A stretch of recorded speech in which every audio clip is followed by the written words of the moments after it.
우리가 8주 만에 귀한 예배 현장에서 여러분들의 귀한 모습을 이렇게 만나게 되었습니다. 여러분들도 참 반가우시죠?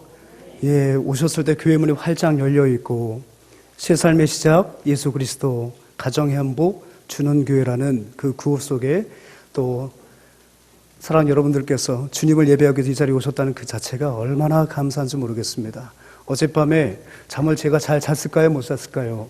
못 잤어요. 어제 처음 부임하는 그런 마음이었습니다. 얼마나 여러분들의 모습이 그리웠는지 모르겠습니다. 우리 자고 계신 분들한테 먼저 인사하고 우리 묵도하고 예배 시작할게요. 사랑하는 집사님 정말 보고 싶었습니다. 서로 인사하겠습니다. 부부끼리는 하지 마시고 매일 보니까 주변에 있는 분을 바라보시고 인사하시면 좋겠습니다. 또 한 가지 여러분들 그 스티커가 붙은 자리에 앉으셔야 돼요. 우리 거기 좀 모녀시죠, 그죠? 좀 떨어지셔야 됩니다. 1m 이상 떨어지라고 그래가지고 참 이 코로나가 몹쓸 병이에요, 그죠? 떨어지지 않으셔야 그 파란 스티커 붙은 자리가 여러분 앉으셔야 됩니다. 또 한 가지 여러분 들어오실 때 혹시 선물 받으셨어요? 선물 받으셨습니까? 감 받으셨죠? 가방 속 넣지 마시고 꺼내 놓으세요. 이따 다 쓸 때가 있어서 여러분 드린 거니까 꺼내 놓으시고 이제 예배 집중하셨으면 좋겠습니다. 삼위 하나님의 놀라우신 은혜로 다시 한번 저희가 한자리에 모였습니다. 10월 18일 아침에 신선함이 있는 주일 일부 예배 오신 여러분들을 주님으로 환영합니다. 다 같이 묵도하심으로 우리 일부 예배를 거룩하신 우리 하나님께 올려드리겠습니다.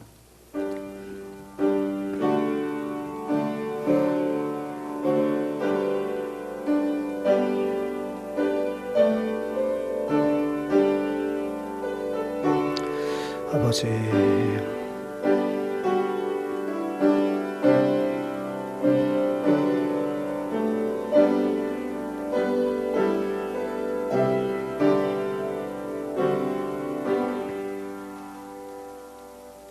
왕이신 나의 하나님이여, 내가 주를 높이고 영원히 주의 이름을 송축하리이다.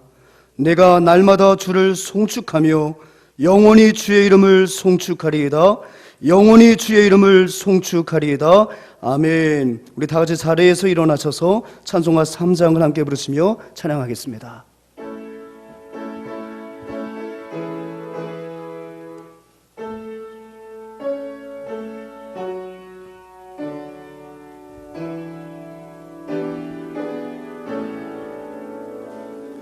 성부 성자와 성령 찬송과 영광 돌려 보내세.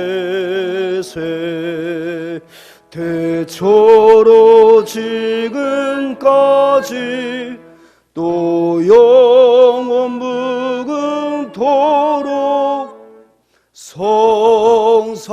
성삼위께 영광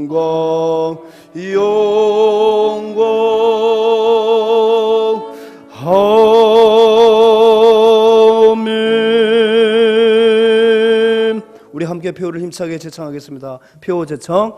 예수로 충만하고 성령으로 전도하자. 아멘. 우리 함께 성경을 교독하겠습니다. 교독문 46번 시편 104편입니다.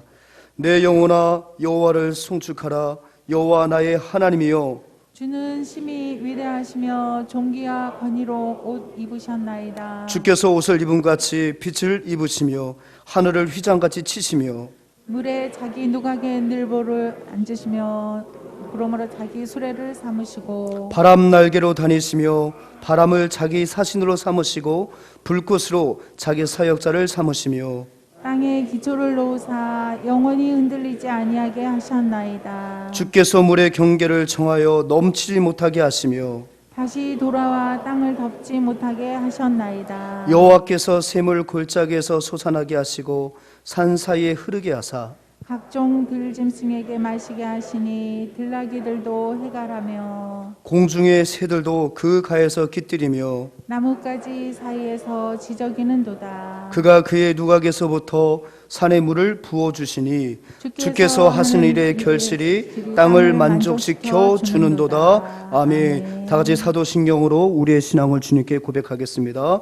전능하사 천지를 만드신 하나님 아버지를 내가 믿사오며 그 외아들 우리 주 예수 그리스도를 믿사오니 이는 성령으로 잉태하사 동정녀 마리아에게 나시고 본디오 빌라도에게 고난을 받으사 십자가에 못 박혀 죽으시고 장사한 지 사흘 만에 죽은 자 가운데서 다시 살아나시며 하늘에 오르사 전능하신 하나님 우편에 앉아 계시다가 저리로서 산 자와 죽은 자를 심판하러 오시리라.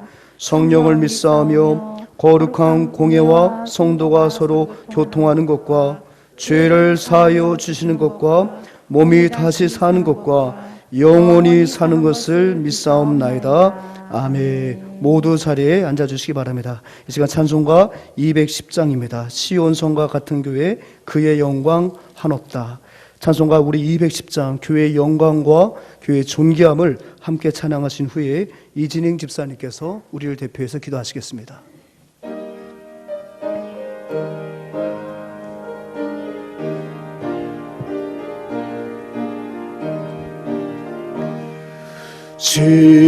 시온성과 같은 교회 그의 영광 한없다. 허락하신 말씀대로 주가 친히 세웠도 반석 위에 세운 교회 흔들 자가 누구려 모든 원수에 워싸도 아무 근심 없도다. 생명샘이 솟아나와 모든 성도 마시니 언제든지 흘러넘쳐 부족함이 없도다. 이런 물이 흘러가니 목마를 자는 그려 주의 은혜 풍족하여 넘치고도 넘친다.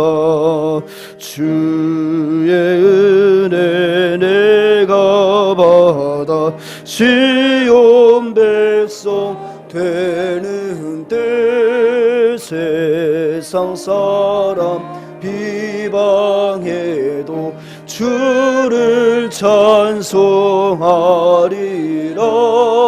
세상 헛된 모든 영광 아침 안개 같으나 주의 자녀 받을 복은 영원 무궁하도다.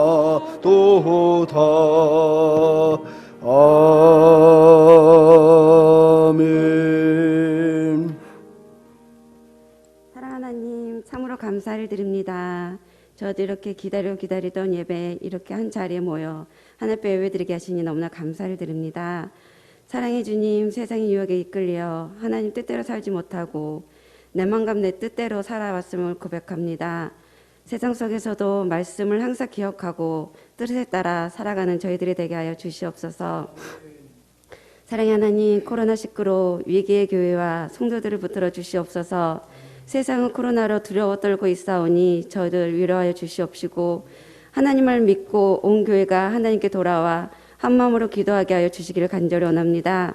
사랑의 하나님, 연약한 성도님들을 붙들어 주시어 치료의 영으로 온전히 회복하게 하여 주시옵시고 삶이 감사가 넘치는 삶으로 인도하여 주시길 간절히 원합니다. 사랑의 하나님, 모든 예배가 빠른 시일 내에 회복하여 사랑의 교제가 많아지게 하시고 저희들 전도 더욱 힘쓰는 저희들이 되게 하여 주시기를 간절히 원합니다. 사랑의 하나님, 고3, 중3을 위해서 기도하기를 원합니다. 지혜와 믿음으로 하고자 하는 모든 일들이 형통케 하여 자신이 하는 것이 아니라 항상 주님이 동행하여 주심을 잊지 않게 하여 주시옵소서.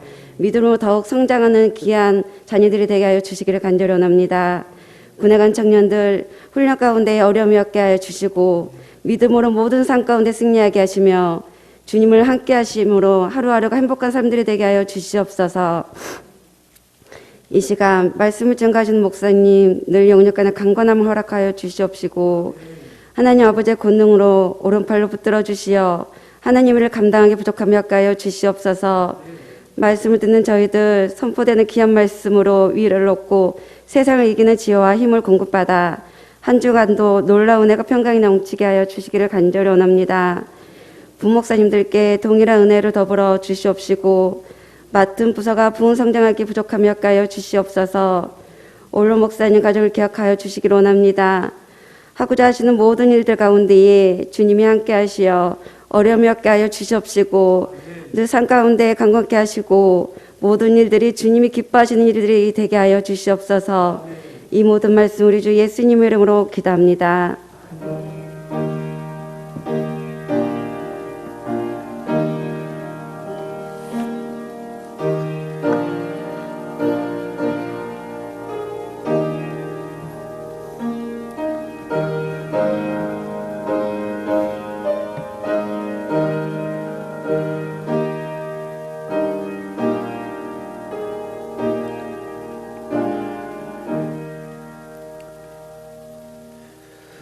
교회 소식을 함께 나누겠습니다. 10월은 구원의 달입니다. 우리 성경 말씀 함께 암송합니다. 시작. 내가 찬송받으실 여호와께 아뢰리니 내 원수들에게서 구원을 받으리로다. 사무엘하 22장 4절 말씀. 아멘. 인생의 방황은 하나님 품에서 끝이 나고 신앙생활의 방황은 좋은 교회 정착에서 끝이 납니다. 혹시 오늘 처음으로 우리 교회 오신 분들 계시다면 예배 후에 4층에서의 만남을 기대하겠습니다. 여러분 10월의 행사 잠시 말씀드리겠는데요. 저희가 이제 중식 제공이 어렵습니다. 소모임이 금지다 보니 당분간은 주일 5예배를 드리기가 어려워 우리가 요한복음의 성경 퀴즈는 열심히 공부하시고 계속 축적해 놓으시고 무기한으로 연기하도록 하겠습니다. 하시고요. 지금 제한적 예배가 회복된 것은 여러분 잘 아시라 생각이 되어집니다. 지난주일 정부의 코로나19 사회적 거리두기 1단계 시행으로 대면 예배가 제한적으로 회복되었습니다. 그동안 가정에서 영상으로 예배에 참여하신 교우들에게 감사의 마음을 전합니다. 아직 온전한 예배의 회복은 아니지만 예배의 소중함을 알고 더욱 예배를 사랑하는 교우들이 됩시다. 아멘. 주일 4부 예배를 한시적으로 시행합니다. 앞서 말씀드린 것처럼 제한적으로 허용됐다는 말이 뭐냐면 중식 제공, 소모임, 공적인 예배 외에 금지가 아직도 적용되고 있고요. 또 한 가지 뭐냐면 주일 예배, 공적 예배를 할지라도 전체 좌석수의 30%만 출석을 해서 예배를 드리라고 합니다. 정부의 피나는 노력 참 저희가 고맙고 감사한데 어떤 면에 있어서는 조금 저희들이 마음이 좀 속상할 때도 있어요. 그러니까 30%. 저희가 이 찬양대석을 빼고 어린 잡았을 때 약 230석에서 50석까지 볼 수 있어요. 왜냐하면 장의자는 안께 따라서 조금씩 늘릴 수 있기 때문에. 그래서 250석을 우리가 세운다 하더라도 여러분 30%면 몇 명이겠습니까? 대략적으로 75명입니다. 80명. 그러니까 여러분 우리가 주일날 청년부까지 해서 약 400여 명이 코로나 발생하기 전에 예배를 드렸었고 또 코로나가 발생하고 나서 8주간의 예배가 정지당하기 전까지 약 390명까지 주일 예배가 회복이 되었었습니다. 약 400명을 잡는다 하더라도 사실은 85명, 75명에서 80명씩 예배를 3번 드린들 이전에 그 인원을 저희가 채우기는 다 못 채웁니다. 그래서 저희가 4부 예배를 한시적으로 오후 1시 예배를 증설을 했습니다. 그래서 4부 예배가 드리는데 아마 문자를 보시고 그동안 2부 예배 드리셨던 분들, 3부 예배 드리셨던 분들이 오늘 또 1부에 더 많이 오신 것 같습니다. 고맙습니다. 이렇게 해서 이것이 완전히 제한이 풀릴 때까지는 조금씩 여러분들이 협조해 주셔서 예배가 분산이 돼 드린다면 또 이후에 우리가 1층과 5층까지 3부 예배 이후에는 저희가 오픈을 할 수가 있어요. 그렇게 하면 평상시 주일 예배 인원 정도는 우리가 이제 영상이 아니라 비록 1층과 5층 가시면 또 영상으로 보시겠지만 그래도 우리가 함께 예배할 수 있는 공간이 있다는 것을 얼마나 감사드리겠습니까? 그래서 4부 예배를 우리가 한시적으로 드리고 있고요.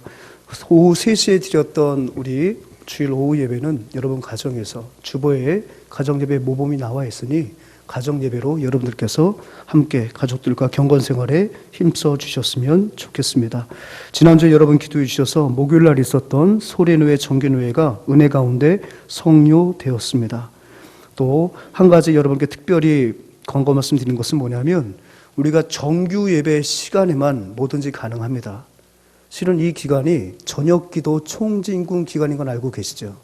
하지만 이거는 우리가 평일날 저녁 모임은 사실 공적 예배로 한국교회가 인지하지 않고 각 교회의 형편에 따라 하는 특별 행사에 들어가기 때문에 그렇다면은 우리가 새벽 예배는 정규 예배예요. 그래서 그 대신에 우리가 한 주간 동안은 특별 새벽 기도회로 그동안 나태해졌던 우리의 신앙을 다시 한번 하나님 앞에 바로 세우고 정말 기도가 필요한 때 아니겠습니까? 아멘. 그렇죠? 그래서 이번에 특별 새벽 기도회로 10월 26일부터 10월 31일까지 토요일까지 합니다. 왜 토요일까지 하느냐? 혹 주말 부부로 지내시는 분들, 원거리 출퇴근하셔가지고 도저히 평일날에는 내가 교회 오고 싶어도 못 오시는 분들, 대부분 또 토요일은 쉬실 거 아닙니까? 그럼 토요일 한 날이라도 우리가 함께 참여해서 피날레를 함께 장식하자.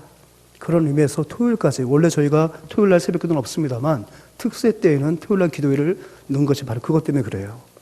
그러니까 또 어떤 분들은 요령 피시느라고 토요일날만 오면 되겠구나 하지 마시고, 형편 되시는 분들은 전참하시고, 도저히 나는 그때가 출근 시간입니다 하는 분들은 토요일날에도 오시면 하나님께서 동일한 은혜로 역사하실 줄 믿습니다. 특별히 이번 저희가 새벽 기도의 목적은 우리 수능이 12월 3일에 있습니다. 우리 수능생들을 위해서 집중적으로 기도를 하고, 더욱이 기도할 것은 그 다음 광고에 있는데, 우리가 11월 2일부터 월요일부터 12월 26일까지 약 8주간에 걸쳐서 성경 정독대회를 주관하고자 합니다. 여기 현수막 들어있죠? 성경 8주 동안의 성경을 일독할 수 있는 기적을 경험하게 됩니다. 그래서 저희가 매주마다 성경 읽기 표에 체크할 수 있도록 표도 드리고 범위도 드리면 그 범위대로 여러분이 따라오시면 돼요. 대략적으로 하루에 20장씩 읽으면 됩니다, 여러분. 20장이면 시간이 약 2시간 반 정도면 돼요. 2시간 반 정도면. 본문이 좀 길다? 3시간이면 돼요.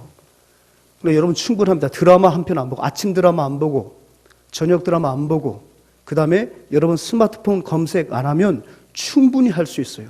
충분히 할 수 있습니다. 그러니까 여러분들께서 겁먹지 마시고 함께 따라가면 할 수 있습니다. 아멘. 나 혼자 시키면 슬퍼요. 근데 함께 하면 경쟁 붙고, 함께 하면 은혜 받고, 함께 할 수 있다는 거예요. 사실 코로나만 아니면 구역별로 교회 와서 저녁 퇴근하자마자 교회 와서 함께 낭독 오디오 틀어놓고 쭉쭉쭉 읽어가면요 참 즐거워요. 근데 저희가 지금 그렇게 할 수는 없잖아요. 그렇게 할 수는 좀 뼈 아픈 현실이지만, 여러분 이제 온라인으로도 서로 구역끼리 말씀 웹을 통해서 나중에 소개해 드릴게요. 말씀 웹을 통해서 서로의 진도를 확인하고, 또 A라는 집사님이 다 읽으면 종소리가 울리면서 웹에서 소리가 나요. 그래서 어떻게 되죠? 나만 못 읽었구나 생각하게 되면 또 읽게 되고, 그래서 서로 이제 함께 동료해서 읽을 수 있도록 다 준비가 되니까, 특별히 이번 특세 때에는 말씀 정독대에 대한 준비와 수능 수험생으로 해서 집중 기도하는 시간을 삼으려 합니다. 그러니까 여러분께서 지금부터 마음의 끈을 단단히 매시고, 이번 한 주간 동안 워밍업을 좀 하시고, 그 다음 주 특세 때부터 다시 한번 새벽의 은혜를 경험하시고, 말씀 정독을 통해서는 말씀의 은혜를 덧입는 우리 모든 주님교회 가족들이 되었으면 좋겠습니다. 그래서 말씀 정독대회 타이틀이 바로 뭐냐면, 연말과 새해를 주님과 함께 말씀과 함께예요. 한번 따라해 봅시다. 연말과 새해를 주님과 함께 말씀과 함께. 아멘. 그래서 매년 하는 거예요. 매년 11월과 12월은 우리 주님교회 앞으로 어떤 것이 있다고요? 말씀 정독대회, 성경 정독대회가 있다. 타이틀이 뭐라고요? 연말과 새해를 주님과 함께 말씀과 함께. 여러분 얼마나 은혜로운 시간이 되겠습니까? 사모하는 자에게 만족할 만한 은혜를 주실 줄 믿습니다. 여러분 꼭 기억하시고 참여하시고요. 아울러서 구역장 모임을 10월 25일 다음 주일이죠. 주일 4부 예배 후에 이 자리에서 갖도록 하겠습니다. 그러니까 우리 평신도 지도자 구역장들께서는 다음 주는 몇 부 예배 오시는 게 좋겠어요? 4부에 오시면 돼요. 물론 1부 예배 오셔서 계속 예배를 드리시는 거 참 좋습니다. 그러니까 4부 예배 다 오셔서 4부 예배 끝나면 바로 이 자리에서 모여서 우리 구역장, 제가 부임하고 처음 만나는 것 같습니다. 그죠? 처음 만나서 함께 이야기도 하고, 무엇보다도 그 다음 주부터 있을 특세와 또 말씀 정독, 성경 정독에 대해서 여러분 구역원들에게 어떻게 설명하고 격려하는지 제가 그 자리를 통해서 함께 나눈 시간 가질 테니까 우리 평신도 지도자, 우리 구역장들께서는 미리 체크해 놓으시고 다음 주는 사부 예배 끝나고 이 자리에서 구역장 모임을 한다는 것을 꼭 염두하셨으면 좋겠습니다. 결혼 광고가 있습니다. 우리 박기용 형제, 우리 박기준 장로님, 이선민 권사님의 장남이죠. 본래 예식일에서 조금 미뤄진 거 잘 알고 계시지 않습니까? 그래서 돌아오는 토요일 날 오후 3시 40분 명품 웨디 프로포즈 1층 더 드림홀에서 예식을 거행합니다. 3시 40분이고 구로역이라 멀지는 않지만 혹 또 여러 가지 경우 수를 감안을 해서 교회에서는 잘 기억하십시오. 오후 2시 50분에 출발합니다. 3시 아닙니다. 오후 2시 50분에 교회에서 출발하니 교회에서 함께 가길 원하시는 분들은 2시 50분에 출발한다는 것을 아시고 시간 맞춰 오시면 되겠습니다. 우리 찬송 634장 찬양 부르시면서 주님께 봉헌하겠습니다.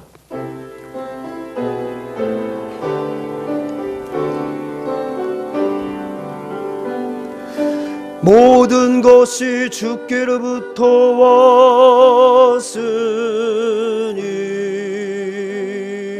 이 예물을 주께 드리나이다.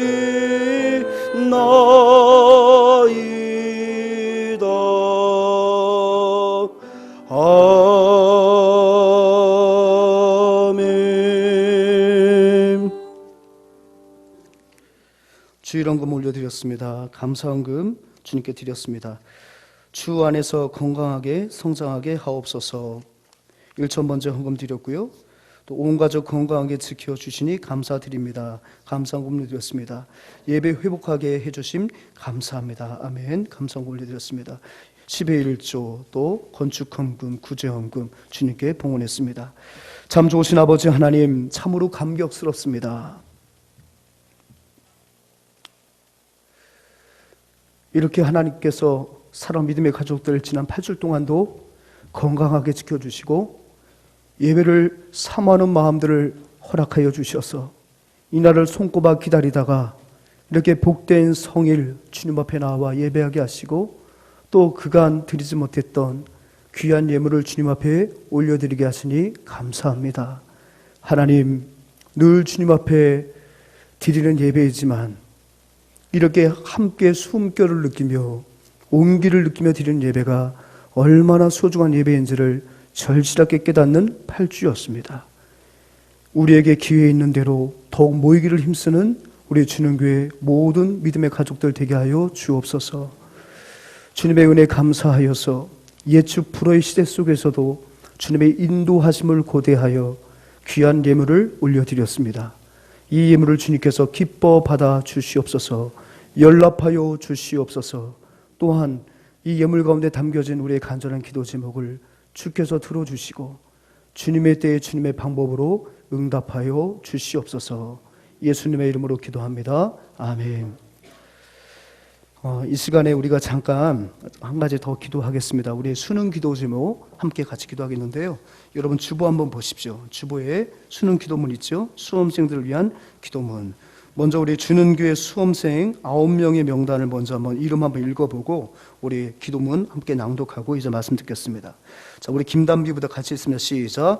김담비, 김예지, 문하늘, 오한슬, 이원택, 서지혜, 김명진, 김무성, 신세연 이상 9명입니다. 우리 자녀들이 이런 마음으로 이런 은혜로 수능 보게 하옵소서. 그런 기도 제목으로 우리 함께 낭독하겠습니다. 시작. 자녀들을 부르셔서 믿음의 세대로 세우시는 하나님 아버지, 우리 자녀들을 향한 하나님의 놀라운 계획이 있음을 믿습니다. 하나님의 영광과 기쁨을 위해서 쓰임받는 인생이 되게 하옵소서. 지금까지 학업을 통해 겸비한 실력이 조국 대한민국과 세계 열방을 위해 복음의 도구로 사용되게 하옵소서. 하나님의 비전의 배에 몸을 싣고 인생의 멋진 항해를 이어가는 신실한 믿음의 사람들이 되게 하옵소서. 자녀들을 사랑으로 살피시고 인도하시는 하나님 아버지, 우리 자녀들의 삶을 지켜주시고 동행해 주셔서 감사합니다. 중요한 시험을 앞두고 있는 자녀들을 기억하여 주시고 가장 좋은 길로 인도하여 주옵소서. 입시를 준비하는 동안 자녀들의 영혼이 잘됨과 같이 자녀들의 몸과 마음도 강건하게 하옵소서. 모든 두려움과 염려로부터 지켜주시고 여호와 샬롬의 평안을 모든 시간 모든 장소에서 경험하게 하옵소서. 우리의 유일한 소망과 능력이 되시는 예수 그리스도의 이름으로 기도합니다. 아멘. 아멘. 이 복된 시간에 주신 하나님의 말씀입니다. 마태복음 5장 5절 말씀입니다. 마태복음 5장 5절 신약 오면이 있습니다. 우리 한 목소리로 함께 성경 말씀 봉독하겠습니다. 시작. 온유한 자는 복이 있나니 그들이 땅을 기업으로 받을 것이며. 아멘. 사랑하는 여러분, 혹시 경로 의존성이란 이런 말을 들어보신 적이 있습니까? 경로 의존성. 사실 저도 어제 처음 듣고 여러분들께 소개하는 그런 이야기입니다. 이 경로 의존성은 뭐냐면 처음 길이 만들어지면 사람들이 그 길로 가려는 경향을 뜻한대요. 그러니까 처음 길이 만들어지면 사람들이 지금까지의 길을 다 포기하고 그 길로 가려고 하는 그 경향을 설명하는 용어가 바로 경로 의존성입니다. 이 경로 의존성을 보여주는 대표적인 사례를 함께 소개해 드릴게요. 2007년에 미국에서 우주선 인데버호라는 우주선을 쏘아 올렸습니다.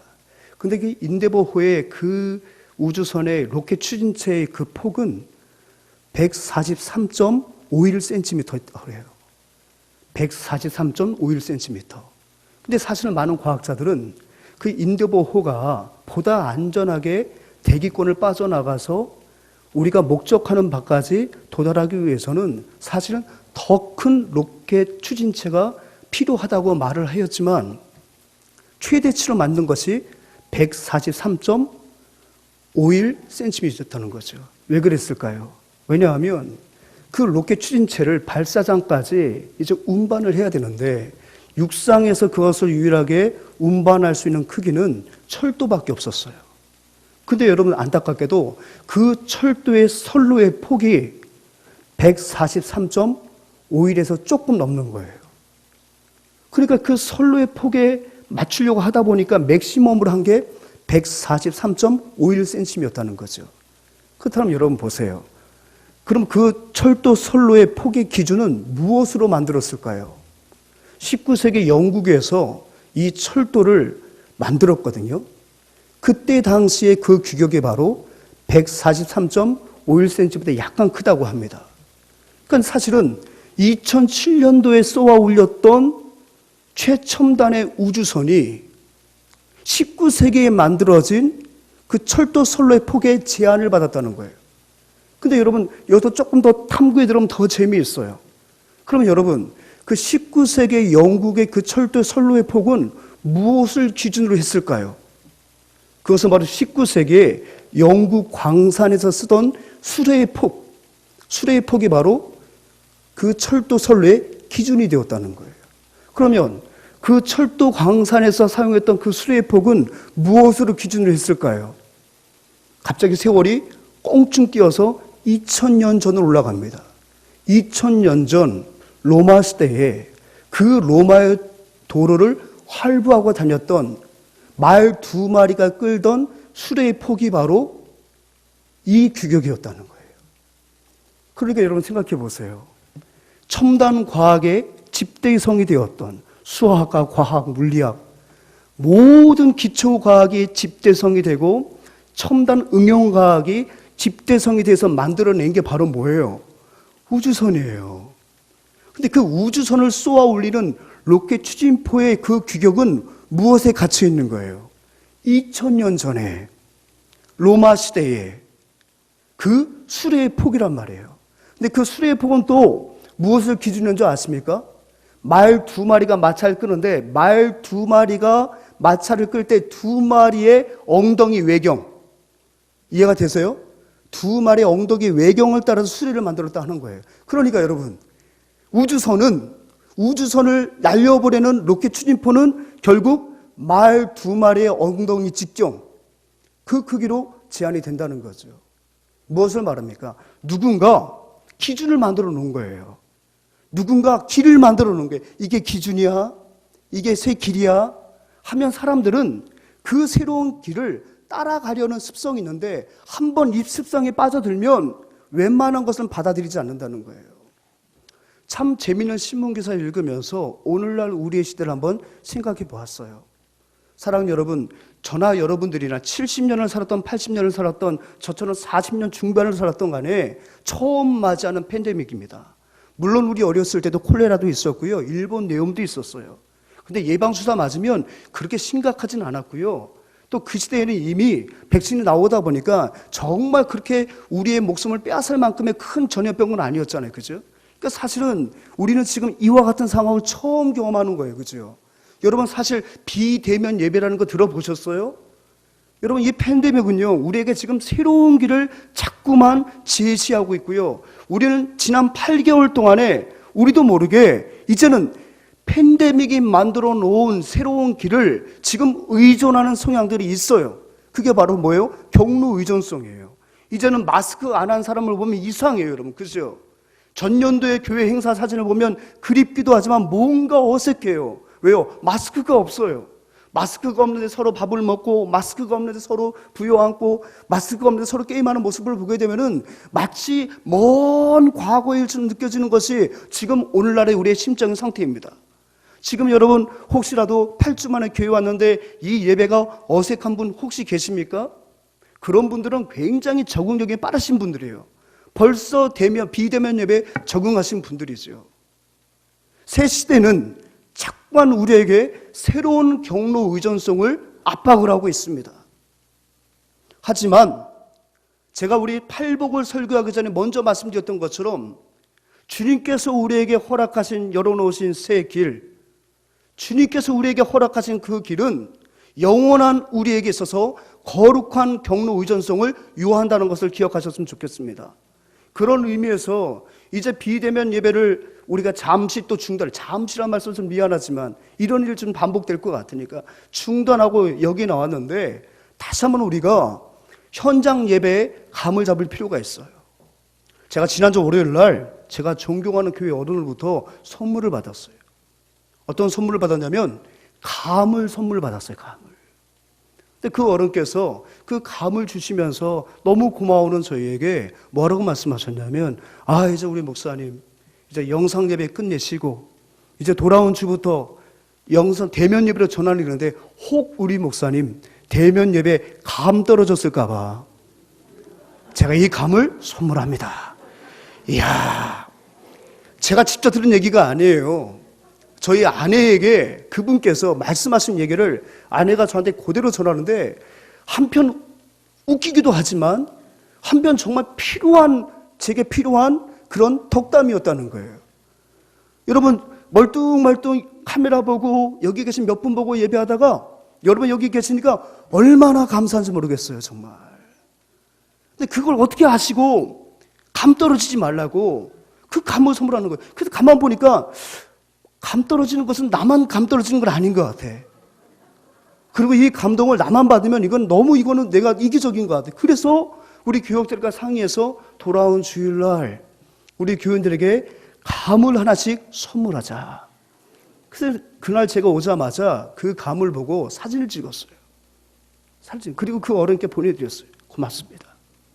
제가 감을 잡겠습니다. 말씀의 감을 잡겠습니다. 기도의 감을 찾겠습니다. 경건 생활의 감을 찾겠습니다. 영적 성장의 감을 찾겠습니다. 바른 신앙의 감을 찾겠습니다. 부정으로 사용한다면 영적인 감 떨어지지 않겠습니다. 기도의 감 떨어뜨리지 않겠습니다. 신앙 성장의 감 떨어지지 않겠습니다. 제가 그 감을 붙들고 얼마나 감사한지 몰라요. 근데 여러분 중요한 것은 저것은 연시예요. 꽉 잡으면 터질 것 같아서 살짝 잡은 거예요, 살짝. 근데 여러분들은 너무 살짝 잡으면 안 될 것 같아가지고 여러분들에게는 딱딱한 창녕 단감을 드린 거예요. 자, 그런 의미에서 감 한번 끊어보세요, 감. 우리 임창명 목사님 센스 있게 앞에 나와서 사진 촬영 준비하시고. 예. 자, 감 그새 드신 분 안 계시죠? 혹시 못 받으신 분 계시니까 앞으로 한 상자 정도는 이 안에 놓으세요. 왜냐면 엘리베이터 타고 오신 분들은 못 받을 수 있으니까. 자, 감 위에도 한번 들어보세요. 예, 그러려고 드리는 거니까. 자, 따라 한번 해보겠습니다. 예배의 감을 잡겠습니다. 기도의 감을 잡겠습니다. 성령의 역사의 감을 잡겠습니다. 올바른 경건 생활의 감을 잡겠습니다. 말씀의 감 떨어지지 않겠습니다. 예배의 감 떨어지지 않겠습니다. 기도의 감 떨어지지 않겠습니다.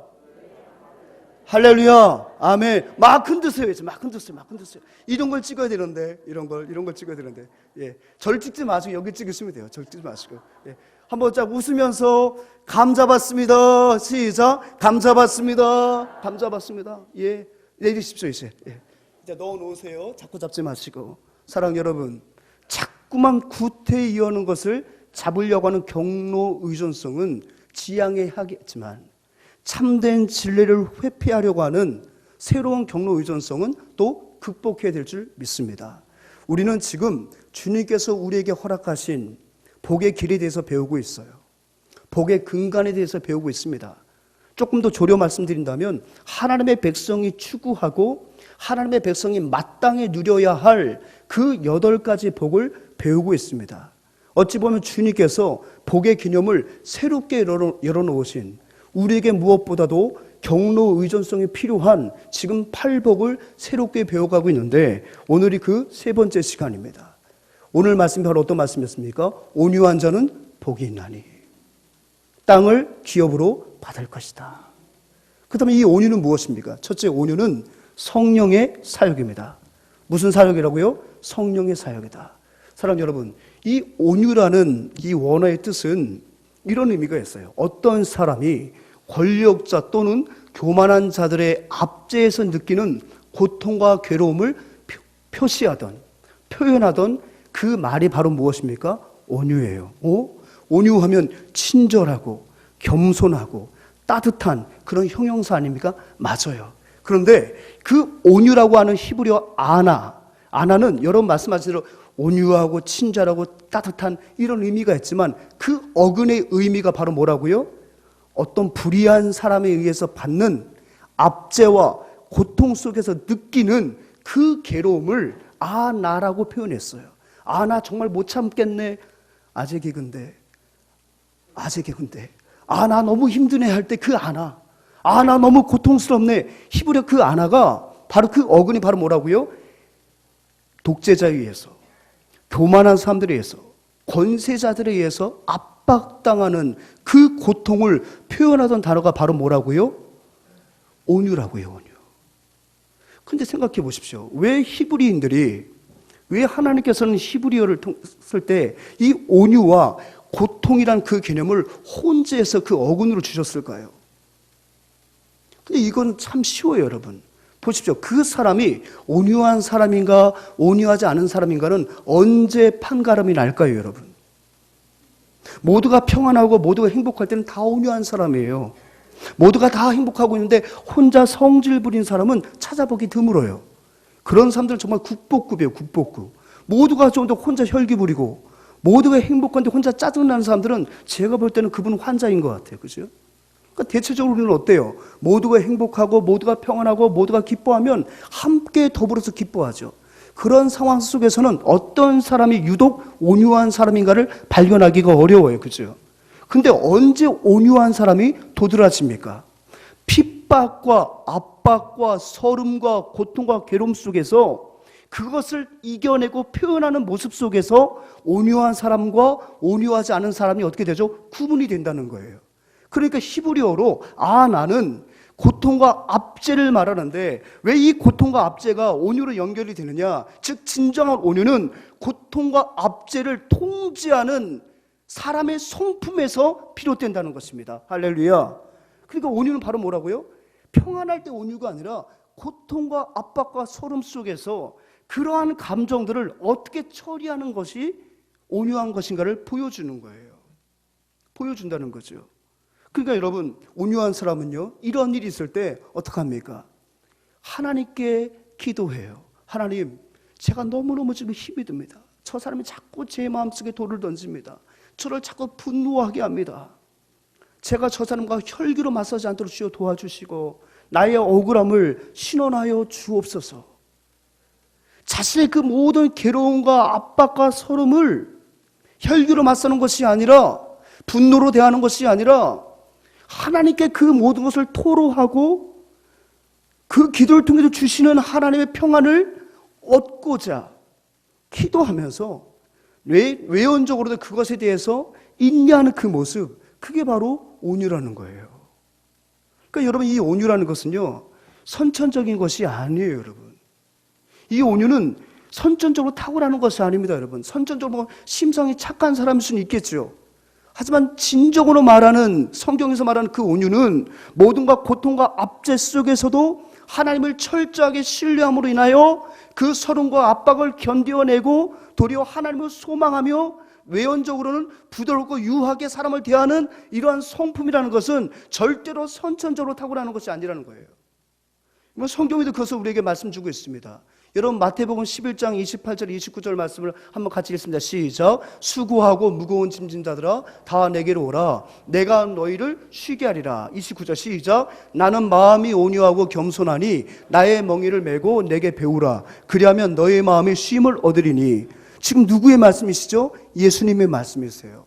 여러분, 성경에서 가장 온유한 사람은 예수님인 줄 믿어요. 그죠?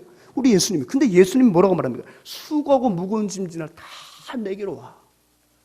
나는 마음이 뭐하고? 온유하고 겸손하니. 나의 멍에를 메고 무엇을 배우라고? 내게 배우라. 무엇을 배우라는 거예요? 온유하고 겸손한 마음을 배우라는 거예요, 여러분. 그러니까 이 온유는, 겸손은 여러분 타고나는 게 아니에요. 온유와 겸손은 주님을 대면했을 때, 주님을 직면했을 때, 나의 인생의 주인 되시고 내 삶의 주관자가 되시고 나의 모든 마음의 애통함도, 나의 모든 마음의 상함도 진정으로 위로하실 그 주님을 대면했을 때 발생하게 되는 그런 하나의 성품이요, 그 주님으로부터 학습되어지는 뭐라는 거예요? 성품이라는 거예요. 히브리어로 온유가 아나라고 말씀드렸는데 헬라어로는 프라우스입니다. 이 프라우스도 원래 뜻은 동일해요. 구약 그 아나하고 친절한, 따뜻한, 온유, 그 의미가 동일합니다. 그런데 거기에 하나 덧붙여진 것이 하나 있는데 바로 뭐냐면 길들여진 이라는 의미도 있어요. 길들여진. 사랑하는 여러분, 사람을 길들인단 말 하지 않죠? 난 내 남편 참 잘 길들였어. 밥도 안 먹고 잘 다녀. 이렇게 말씀하시면 안 계시잖아요, 여러분. 사람을 길들이는 게 아니에요. 희화적인 표현을 쓸 수는 있어도 무엇을 길들이는 거예요? 짐승들, 동물들을 길들이는 거죠. 유독 이 헬라어로 이 프라우스는 어떤 동물을 지목하냐면 야생말 있죠? 절대 사람을 등에 태우지 않아요. 처음 타면 난리가 납니다. 그게 로데오 아닙니까, 여러분? 이 카우보이들이. 그게 뭐예요? 야생말을 길들이는 하나의 게임이었어요, 그게. 하나 문화였어요. 그게 이제 게임화되고 레포츠가 된 거예요, 여러분. 그게 여러분, 그러니까 이 프라우스는 길들여진다는 거예요. 여러분, 길들여진다는 것은 선천적인 것과 정반대의 개념이에요. 그죠?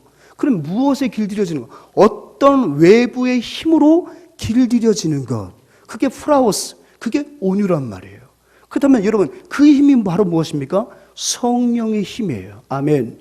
성령의 힘으로, 성령이 내 안에, 내가 주님을 구원자로 고백하는 그 순간에 성령이 우리의 심령 가운데 내주하시니까, 내 안에 내주하신 그 성령에 길들여져서 나오는 성품이 바로 무엇입니까? 온유라는 거예요.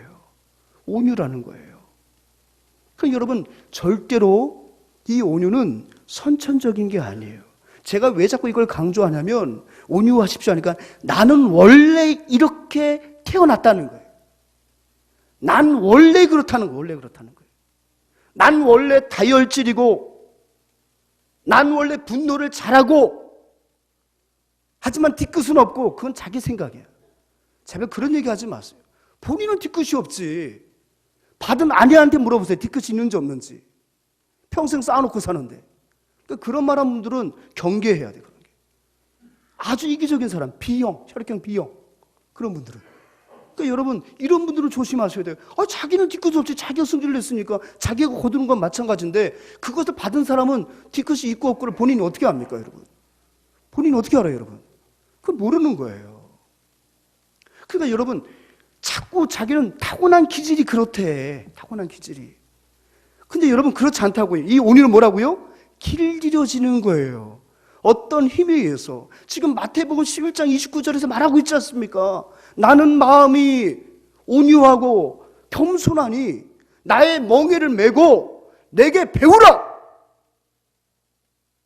네가 온유와 겸손을 배우면 너의 마음이 수고와 모든 무거운 짐으로부터 다 자유하고 무엇을 얻으리라? 쉼을 얻으리니. 할렐루야. 그러니까 여러분 뭐라고요? 온유는 성령에 의해서 길들여지는 거예요. 그러니까 누군가가 나에게 온유함이 부족한 것 같다고 말을 하면 여러분은 이렇게 말씀하시면 돼요. 성령님, 나를 더 길들여 주십시오. 집사님 미안해. 내가 아직 공사 중이야. 공사 중.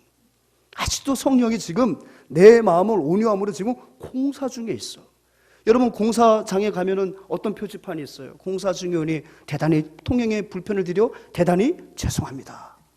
현장 소장 100 딱 써져 있잖아요. 그러니까 공사 중이니까 늘 주변 사람들한테 미안해 해야 돼요. 미안해. 그러니까 여러분 온유를 포기하지 마세요. 온유는 기질이 아니에요. 온유는 배우는 것입니다. 온유는 강권적인 성령의 사역입니다.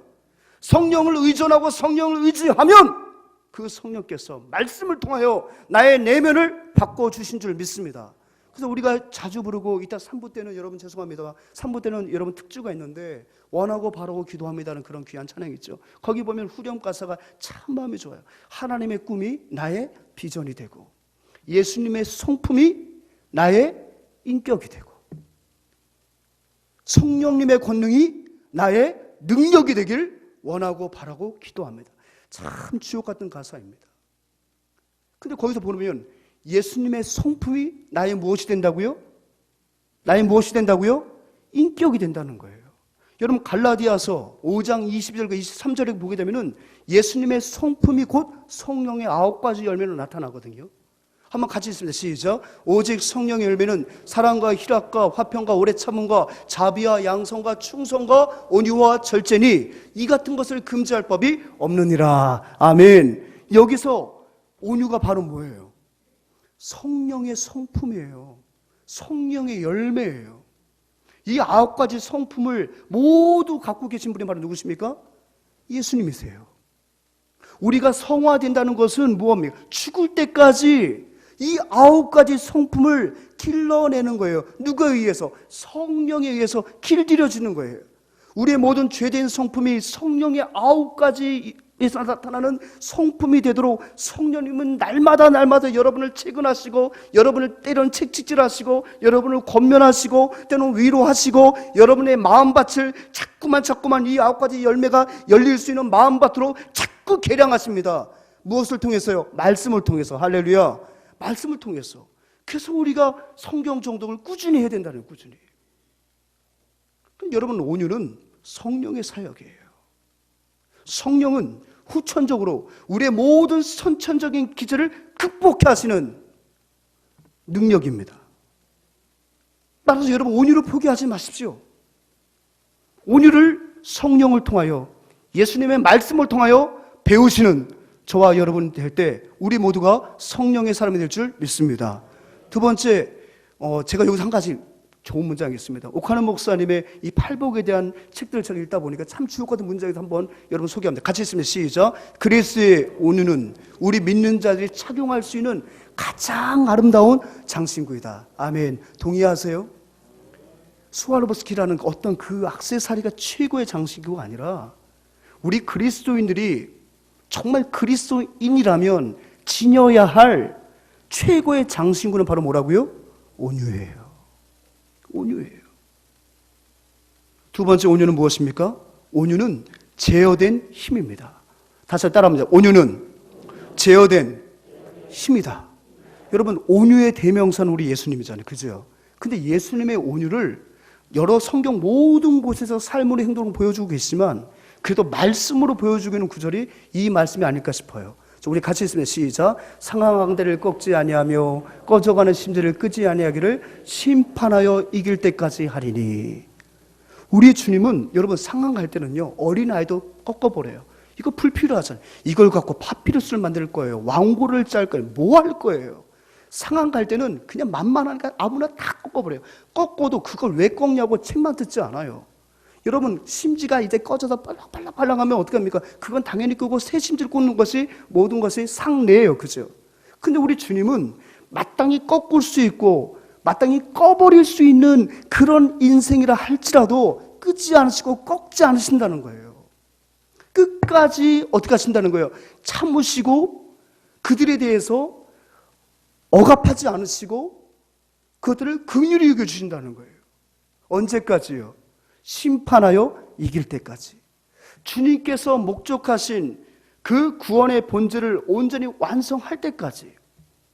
상한 갈대 같은 인생들이 예수 만나서 예수 그리스도의 심판을 면하고 천국에 입성하는 그날까지 상한 갈대 같은 인생들을 세상은 손가락질하고 비난해도 상한 갈대 같은 인생들을 꺾지 않으시고 심판을 이길 때까지 그를 지키시고 그를 긍휼히 여겨주시는 그 주님의 온유한 마음이 이 말씀 속에 담겨져 있다는 거예요. 누가 봐도 이 인생은 꺼져가는 심지처럼 아무런 희망도 소망이 없어요. 미래가 없단 말이에요. 때로는 부모도 정죄하고 친구도 나를 버리지만 우리 주님은 내 영혼을 구원하는 그 순간까지 심판을 이길 때까지 어떻게 하신다고요? 그 심지를 꺼버리지 않는다고요. 그게 바로 뭐예요? 온유예요. 온유.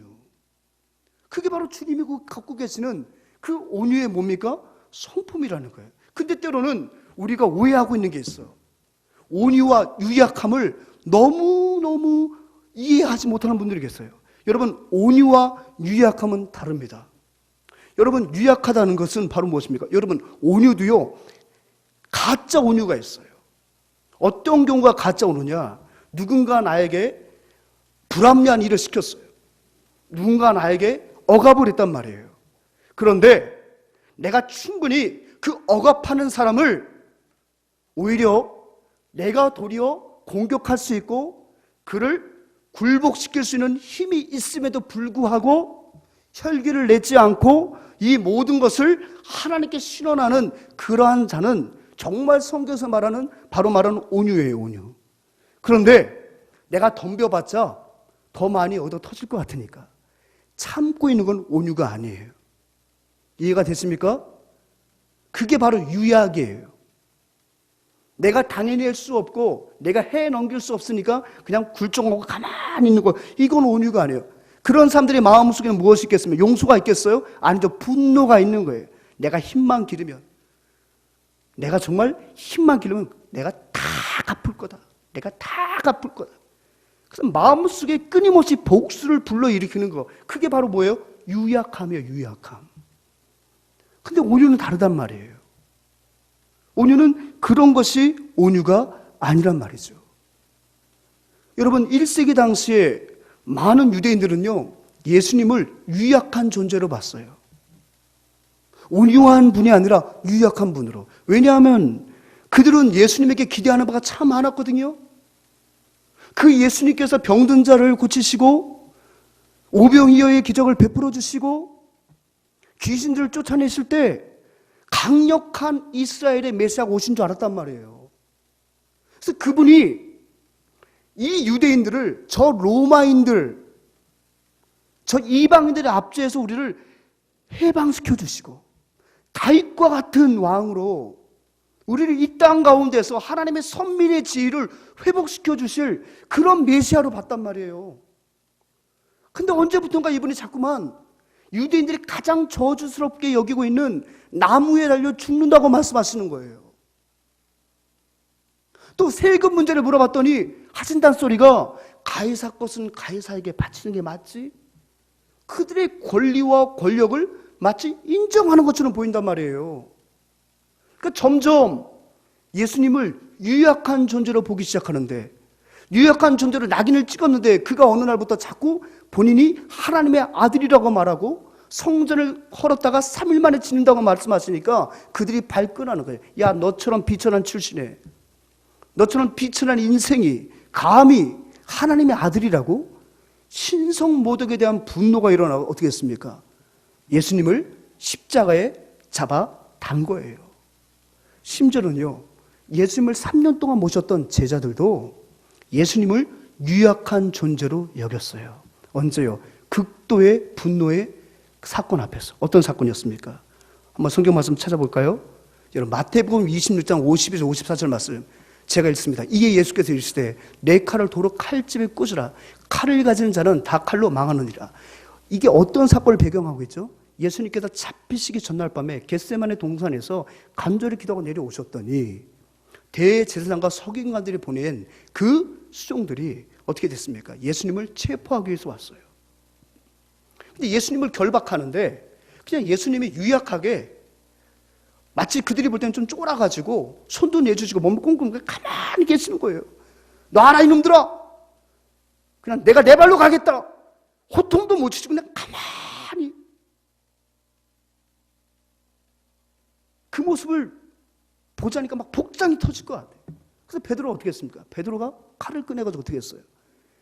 예수님을 꽁꽁 묶고 있는 대제사장의 그 종 말고라는 사람의 귀를 싹둑 잘라버렸어요.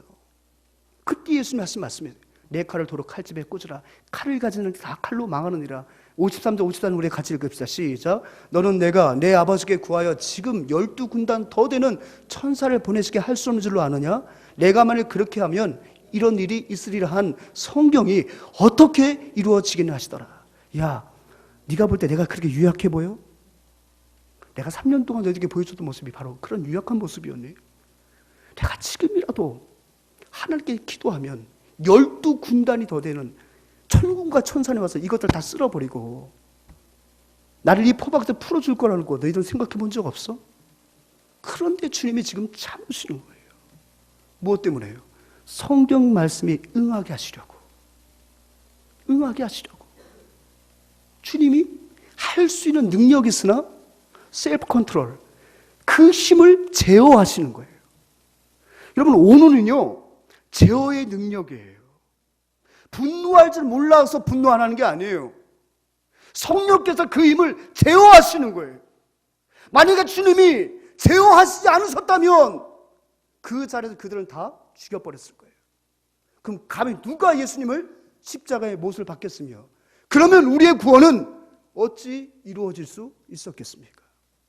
능력이 있으나 제한하시는 거예요. 할 수 있으나 하지 않으시는 거예요. 그게 바로 뭐예요? 온유예요. 여러분 온유한 사람입니까? 여러분 온유한 사람입니까? 그럼 내가 온유한 사람인가를 알 수 있는 두 가지 진단 질문이 있어요. 진단 질문. 두 가지 진단 질문. 그 첫째가 바로 무엇입니까? 같이 있으면 시작. 하나님 앞에서 어떻게 처신하는가? 즉 하나님 앞에서 나는 분노하거나 분노해야 할 일이 있을 때 나는 과연 어떻게 그 분노를 제어하는가? 어떻게 내 마음에 그 쓴뿌리를 제어하는가? 그게 어떻게 처신하는가 문장 속에 담겨져 있는 거죠. 여러분 대표적인 사람이 욥 아닙니까? 그럼 욥기를 한번 볼까요? 21절과 22절 같이 있으면 시작. 이르되 내가 못되어서 알몸으로 나왔사온즉 또한 알몸이 그리로 돌아갈지라. 추진이도 여호와시요 거두리도 여호와이시니 여호와 이름이 찬송을 받으실지니이다 하고 이 모든 일에 욥이 범죄하지 아니하고 하나님을 향하여 원망하지 아니하니라. 아멘. 여러분 욥이 보십시오. 욥이 하나님 앞에서 보였던 온유함이었어요.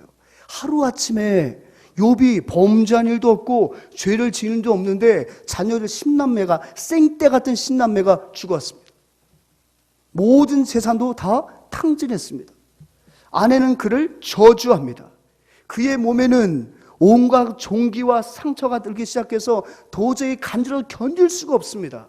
긁으면 피부가 상하고 진물이 흐르지만 안 긁으면 죽을 것 같으니까 처음에는 손으로 긁다가 시원하지 않으니까 이제 깨진 기와장으로 긁을 정도로 너무너무 비참한 상황 속에 있었지만 그는 하나님 앞에서 뭐라고요? 성내거나 분노하지 않았다는 거예요. 도리어 하나님 앞에 뭐라고요? 나는 주님 앞에 나올 때 아무것도 안 갖고 알몸은 나왔고 지금까지 내가 누렸던 것은 다 주님이 주신 거라고. 그러니까 주님이 하신 역사 앞에 나의 혈기와 나의 분노가 어떻게 되는 거예요? 제어되는 거예요. 주께서 지금까지 베풀어 주신 그 은혜를 생각할 때 나의 지금의 서운함이, 나의 궁핍함이, 나의 비천함이 제어가 되는 거예요. 아멘. 여러분 모두에게도 이런 제어의 능력이 있길 소망합니다. 그러한 자라면 여러분들은 정말 온유한 자라는 거예요. 내가 하나님 앞에서 하나님의 은혜만 생각하면 지금의 결핍과 지금의 궁핍마저도 감사의 제목으로 돌릴 수 있는 마음의 상태요 외적인 모습이라면 그는 바로 뭐라고요? 온유한 사람이다. 두 번째 진단 질문. 하나님 앞에서뿐만이 아니라 사람 앞에서 이제 또 마찬가지예요. 나는 사람 앞에서 과연 그 사람이 나를 분노하게 만들고 그 사람 나를 힘들게 만들고 그 사람이 나를 자극해도 나는 어떻게 처신하는가? 이게 바로 내가 온유한 사람인가를 진단할 수 있는 두 번째 진단 질문이라는 거예요. 여러분 민수기 12장 3절에 보게 되면 그래도 예수님 다음으로 온유하다고 칭찬하셨던 인생이 소개되고 있는데 그가 누굽니까? 모세입니다. 여러분 성경 말씀 같이 있으면 시작. 이 사람 모세는 온유함의 지면에 모든 사람보다 더하더라. 어떠한 사건 속에 이 이야기가 나옵니까? 세상에 참 신우이들은요 동서고금을 막론하고 조금 그런 모양이야. 이 모세가 결혼을 했는데 구스 여자였어요. 그래서 많은 주경학자들은 아마 이 십보라가 구스 출신이 아니겠는가 봐요. 구스는 에티오피아입니다. 소위 말하면 흑인이었다는 얘기예요. 흑인. 근데 결혼한 지가 얼마나 됐는데 벌써 자녀도 벌써 낳은 지가 얼마나 됐는데 이제서야 갑자기 이 내 동생이 저 흑인을 취한 것에 대해서 그렇게 막 옳게는 미워하고 막 시누이가 알죠? 우리 정서를 자꾸 험담하고 미워하고 또 그 이복 형은 야 어떻게 네가 우리 민족에 너만 지도자냐? 어떻게 너희 집안만 지도자냐 하면서 어떻게 합니까? 계속해서 어떻게 합니까? 이 모세를 공격했단 말이에요. 그런데 모세는 그런 어떤 얼토당토하는 인신공격과 얼토당토하는 그런 어떤 모략 속에서 그가 보였던 것은 바로 뭐예요? 온유했다는 거예요. 여러분 모세가 능력이 없어서 온유했습니까? 아니에요. 모세가 주님 앞에 기도만 하면 어떤 일이 벌어집니까? 그럼에도 불구하고 모세는 그냥 가만히 잠잠하게 있었어요. 그랬더니 누가 일하셨어요? 그래서 누가 일하셨어요? 하나님이 일하신 거예요. 하나님이 일하신 거예요. 사랑 여러분, 온유는 비굴함이 아니에요. 내가 자꾸 온유하려고 노력하니까 사람들이 맛보는 것 같으세요, 여러분? 이거 왜 이래? 한번 소리쳐야 내 존재감이 드러날 것 같습니까? 아이, 그럴 수도 있죠. 괜찮습니다. 아이, 괜찮습니다. 개념치 마십시오. 괜찮습니다. 여러분, 이렇게 말하는 게 너무 비겁해 보이세요? 그렇지 않습니다. 온유는 제어된 힘입니다. 사랑 여러분, 할 말 다 하고 사지 마세요. 말 못할 사람이 어디 있어요, 여러분? 말빨 딸려서 말 못하는 거지. 말 못할 사람이 어디 있어요, 여러분? 할 거 다 하지 마세요, 여러분. 성질 부리고 다 버리고 분할 거 다 하고 언제 여러분께서 정말 주님 닮아가다 말하겠습니까? 제어하는 거예요. 욱하는 거 제어하는 거예요. 하고 싶지만 제어하는 거예요. 그게 바로 뭐라고요? 온유입니다. 세 번째, 온유는 무엇을 얻습니까? 땅을 얻습니다. 땅 좋지요. 요즘 같은 이렇게 전세를 찾기 어렵고 내 집 마련이 점점 멀어지는 이때 땅을 얻는다. 근데 여러분 성경을 보게 되면 온유한 자는 복이 나니 땅을 기업으로 받을 것이요. 이 기업이란 말은 다른 말로 유업이란 말도 동일한 말입니다. 근데 이 유업은 또 어떤 말과 동일하면 유산입니다. 여러분 유산은 내가 노력해서 얻는 거예요? 저절로 오는 거예요? 저절로 오는 거예요. 여러분 온유는 절대 손해보는 게 아니에요. 내가 온유하면 하나님이 무엇을 절로 주신다? 땅을 주신다. 그럼 문자 그대로 목사님 그럼 내가 오래 참고 온유하면 만평 주십니까? 정말 그 눈에 보이는 그런 땅입니까? 물론 하나님이 주실 수도 있습니다. 근데 여기서 말하는 그 땅이라는 것은 반드시 그것만을 제한하지 않아요. 사랑 여러분, 남편이 온유하면 누구를 얻어요? 아내를 얻는 거예요. 아내의 마음을 얻는 거예요. 아멘. 아내의 마음이 온유하면 성령에 의해서 자꾸만 그 온유함이 길들여지고 성령에서 그 자꾸 나의 능력을 제어하는 그런 현숙한 아내는 누구의 마음을 차지할까요? 남편의 마음의 땅을 차지하는 거예요. 할렐루야. 부모의 마음이 온유하면 자녀들의 마음을 얻는 거예요. 그래서 이런 말씀이 있더라고요. 사회에서의 성공은 능력이지만 가정에서의 행복의 성공은 성격이다. 사회에서의 성공은 능력이 있어야 돼. 근데 가정생활에서의 성공은 바로 뭐라고요? 성격이라고요. 성격. 성품이라고요. 그러니까 온유한 자가 얻는 땅이라는 것은 바로 뭐예요? 상대방의 마음의 땅을 얻는 거예요. 그의 마음을 얻는 거예요. 그게 바로 뭐예요? 온유가 갖는 복이라는 거예요. 가만히 생각해 보세요. 어떤 사람 주변에 사람이 뭐예요? 온유한 사람 주변에 사람이 뭐예요? 성격 지랄 같은 사람한테는 잘 안 가요. 근데 왜 갈까요? 어쩔 수 없이 봉급 받아야 되니까. 어쩔 수 없이 계약 따야 되니까. 어떤 목적이 있어서 그 사람한테 갈지언정 그 목적이 소멸돼도 그 사람에게 가지는 않아요. 근데 온유한 자는요, 목적이 소멸돼도 늘 함께하고 싶은 것이 바로 뭐예요? 온유한 자의 힘이에요. 그 온유한 자가 그 사람의 마음의 땅을 차지했기 때문입니다. 온유한 자가 무엇을 얻는다? 땅을 얻는다. 이 땅이라는 것은 바로 무엇이라고요? 우리 인생들의 마음이에요. 온유한 남편이 온유한 아내를 얻습니다. 온유한 아내가 온유한 남편을 차지하게 되는 거예요. 여러분, 이 원리를 꼭 기억하셨으면 좋겠습니다. 이번 주에 제가 우연히 금요일인가요? 집에 들어갔는데 인간극장을 저녁 시간에 앙코르를 하더라고요. 2012년도에 반영됐던 인간극장인데 거기에 소개된 분이 바로 박누가 선교사입니다. 자, 이분에 대한 영상 준비되셨죠? 예, 영상 보시고 제가 설교 마무리하겠습니다.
내가 아파봤으니까 아픈 사람 고통하는 게 하는 거고 그거 고통 아니까 그걸 이렇게 한 발짝 빨리 잡아가고 싶고 그래서 저는 내가 아픈 만큼 남을 더 사랑하겠다 그런 마음을 가지고 있어요.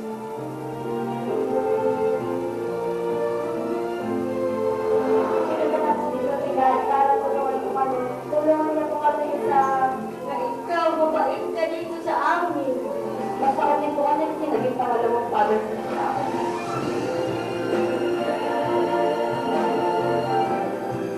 내가 계속 이렇게 오래오래 할 수는 없잖아요. 이렇게 서서히 정리를 해주셔야 될 관계가 있는 건데 나는 또 생각해.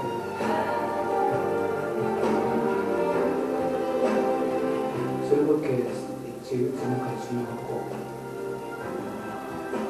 행복한 시간이 참 좋았어요.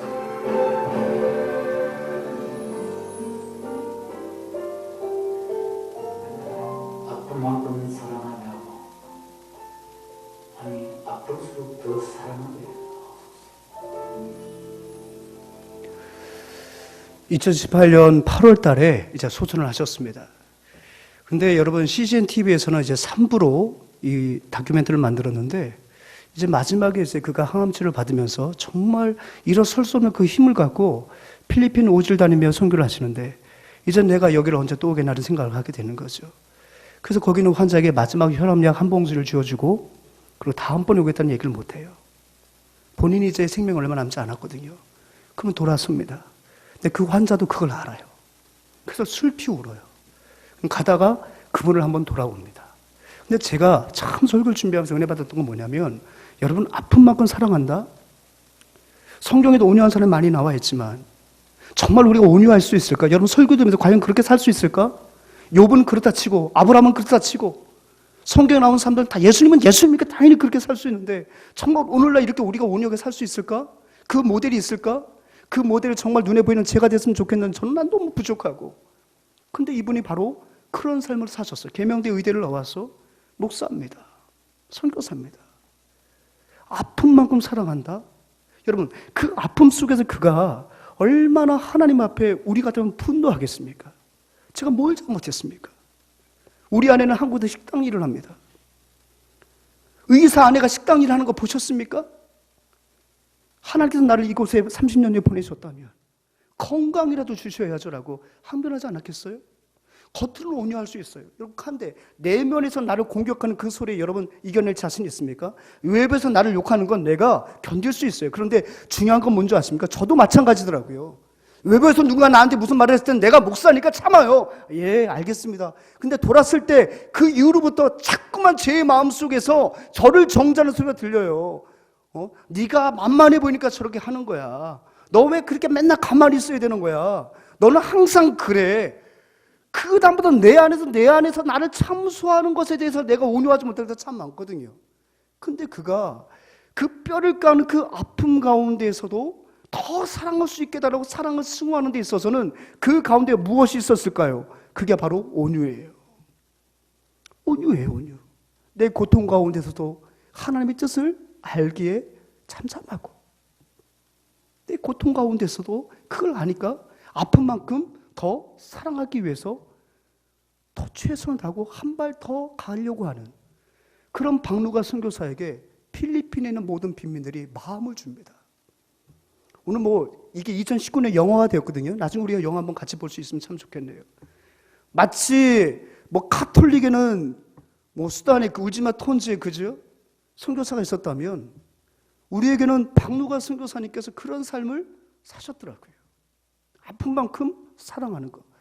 내 아픔을 승화하여 사랑으로 표출할 때 그 촉매자가 바로 뭐라고요? 온유예요.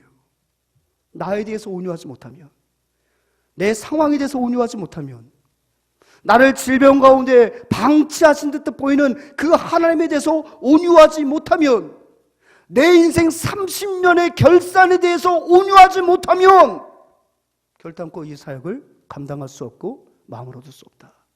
오늘 이 말씀 기억하시면서 다시 한번 우리 모두가 온유에 힘쓰셔서 온유한 자가 받는 복을 누리시는 저와 여러분 되시기를 주님으로 축원합니다. 아멘. 우리 이 시간 같이 찬양했으면 좋겠습니다. 찬송가 620장 1절만 하겠는데요. 이 믿음 더욱 굳세라, 주가 지켜주신다. 사랑 여러분, 우리의 마음속에 분노가 일어날 때, 우리의 믿음을 위협하는 어떤 핍박들이 있을 때, 사랑 여러분, 다시 한번 오늘 이 찬양 기억하시며 서로를 축복합시다. 이 믿음 굳세십시오. 믿음으로 제어를 받으십시오. 그 믿음으로 이겨내십시오. 코로나19 때문에 우리가 흩어져 있었지만 어느 곳에 있든지 간에 사랑하는 주의 거룩한 백성들, 우리는 주의 자녀인 만큼 믿음으로 승리하는 우리 모두가 됩시다. 이런 의미에서 우리 서로 축복하는 손을 내밀고 1절 같이 찬양하고 기도하겠습니다.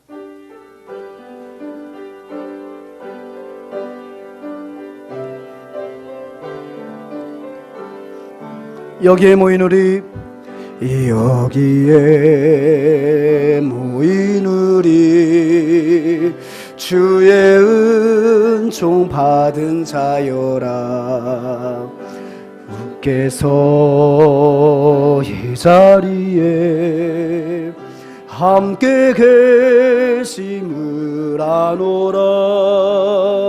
언제나 주님만을 찬양하며 따라가리니 시험을 당할 때도 함께 계심을 믿노. 이 믿음 더욱 굳세라, 이 믿음 더욱 굳세라.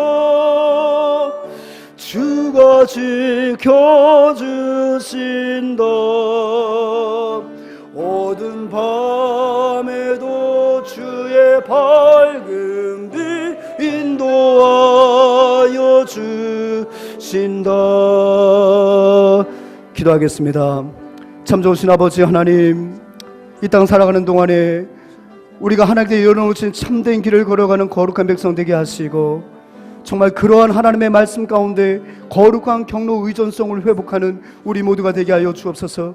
특별히 주님께서 팔복의 길을 열어주셨습니다. 그 팔복의 길을 따라가는 가운데 특별히 오늘 온유한 자가 받는 복을 배웠으니 하나님, 온유할 수 있도록 성령이여 나의 모든 것들을 제어하여 주옵소서. 나의 권한을 제어해 주시고, 나의 권리를 제한하여 주시고, 나의 능력을 제한하여 정말 온유한 자 되어 정말 많은 사람들의 마음을 얻는, 땅을 차지하는 거룩한 주의 백성 되도록 인도하여 주옵소서. 아픈 만큼 사랑했던 우리 믿음의 등력자를 본받아서 그 아픔을 온유로 승화하여 사랑으로 열매 맺는 우리의 삶이 될 수 있도록 주여 도와 주시옵소서. 하나님, 믿음이 더욱더 굳세져 이 사명 감당케 하여 주시옵소서. 하나님, 함께하여 주시옵소서.